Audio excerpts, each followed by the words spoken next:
Clôture dans le vert ce soir à la Bourse de Paris. L'indice parisien gagne 1,36% à 5466 points dans un volume d'échange relativement faible, environ 2,7 milliards d'euros.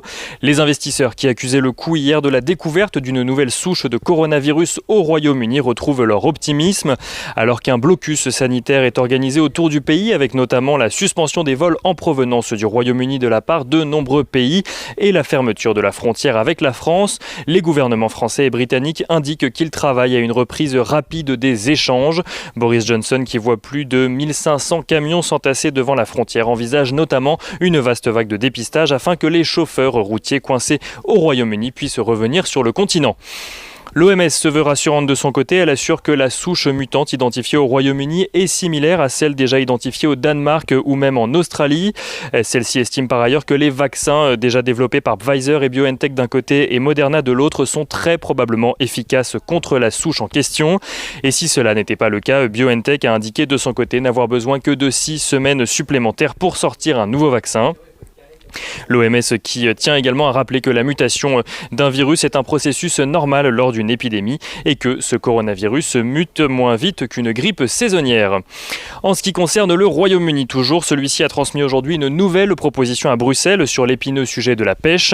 La question en suspens n'est pas est-ce que les chalutiers européens pourront venir pêcher dans les eaux britanniques, mais plutôt à quel prix pourront-ils le faire. Les Européens ont déclaré être prêts à renoncer à 25% de la valeur de leur prise en eau britannique en dédommagement, là où Boris Johnson voulait initialement que ce dédommagement représente 60% de la valeur des prises.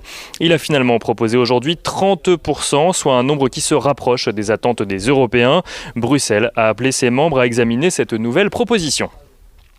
États-Unis à présent, le plan de relance a été voté au Congrès d'un montant de 892 milliards de dollars. Il attend à présent que Donald Trump ratifie le projet de loi qui prévoit notamment le versement d'une aide directe aux plus démunis et l'augmentation des allocations chômage. Selon le secrétaire d'État au Trésor, Steve Mnuchin, les aides pourraient être versées dans les prochains jours.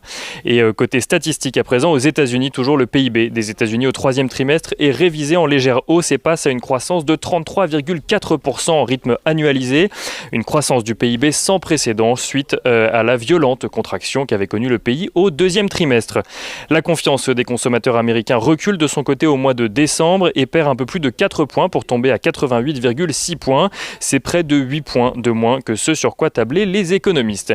Et retour à Paris à présent, et on va regarder ce qui se passe du côté des valeurs sur la place de marché parisienne. Les plus fortes hausses du CAC 40 sont signées Unibail-Rodamco-Westfield, STMicroelectronics, mais aussi par les valeurs bancaires ou encore les valeurs automobiles.